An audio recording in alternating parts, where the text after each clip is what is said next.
आज हम बात करेंगे डायबिटीज़ या मधुमेह या फिर शुगर की बीमारी के ऊपर। ये एक बहुत ही कॉमन बीमारी बन चुकी है और ये बहुत बड़ा टॉपिक भी है, इसलिए मैं और मेरी टीम इसे 2 पार्ट में डिवाइड करेंगे।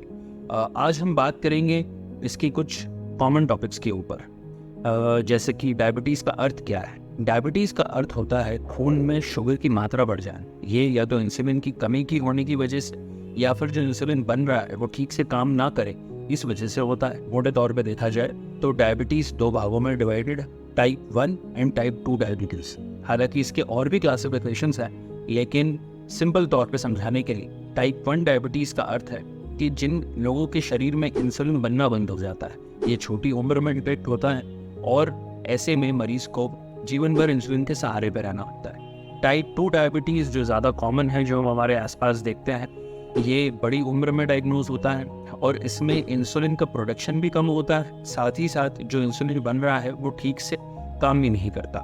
डायबिटीज़ क्यों अब इतना कॉमन हो चुका है, ये आपको आने वाले आंकड़ों से समझ में आएगा।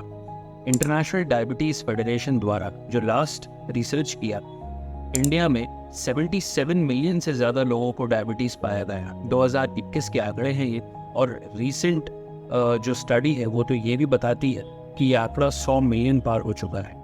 हैरानी की बात तो ये है कि इसमें से 50% से ज़्यादा के लोगों में ये बीमारी अनडायग्नोज्ड रह जाती है, यानी कि उन्हें पता ही नहीं होता कि उन्हें डायबिटीज़। सवाल ये उठता है, तो क्या हम सबको डायबिटीज़ होने का रिस्क है, या फिर क्या हम सबको शुगर का टेस्ट कराना चाहिए? तो इसका आंसर है नहीं। कुछ इंपॉर्टेंट रिस्क होने पे या रिस्क फैक्टर्स होने पे ज़रूर आपको अपने शुगर टेस्टिंग्स करने चाहिए, जैसे कि मोटापा एक बहुत ही इंपॉर्टेंट रिस्क फैक्टर है जिससे शुगर होने का खतरा बढ़ जाता है। या फिर आपके परिवार में अगर किसी को डायबिटीज़ है तो आपको भी डायबिटीज़ होने का रिस्क बढ़ जाता है। कुछ विशेष प्रकार की बीमारियां जैसे कि हाइपरटेंशन या फिर बीपी की बीमारी, या फिर महिलाओं की बीमारियां जैसे कि पॉलीसिस्टिक ओवरी सिंड्रोम, या फिर प्रेगनेंसी के दौरान शुगर बढ़ना जिसे जेस्टेशनल डायबिटीज़ मेलाइटिस कहते हैं। ये भी कुछ इस प्रकार की कंडीशंस हैं जिसमें लाइफ में आगे जाके डायबिटीज़ होने का रिस्क ज़्यादा होता है। रीसेंट रिकमेंडेशंस और गाइडलाइंस तो ये भी कहती हैं कि 35 साल से ज़्यादा की अगर उम्र है और अगर आपका लाइफस्टाइल सेडेंट्री है, मतलब फिजिकल एक्टिविटी बहुत ही कम है, तो भी आपको डायबिटीज़ होने का खतरा बढ़ जाता है और डेफिनेटली आपको अपने शुगर टेस्ट करने चाहिए।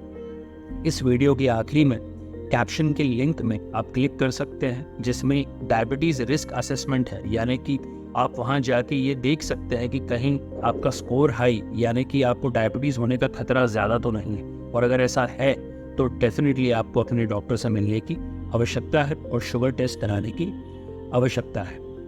अगले पार्ट में मैं जिनको डायबिटीज़ ऑलरेडी है उनको क्या करना चाहिए, उनके लाइफस्टाइल में क्या बदलाव करना चाहिए जिससे उनका शुगर कंट्रोल अच्छा हो, और भी दूसरी चीज़ों के बारे में डिस्कस करेंगे। Thank you.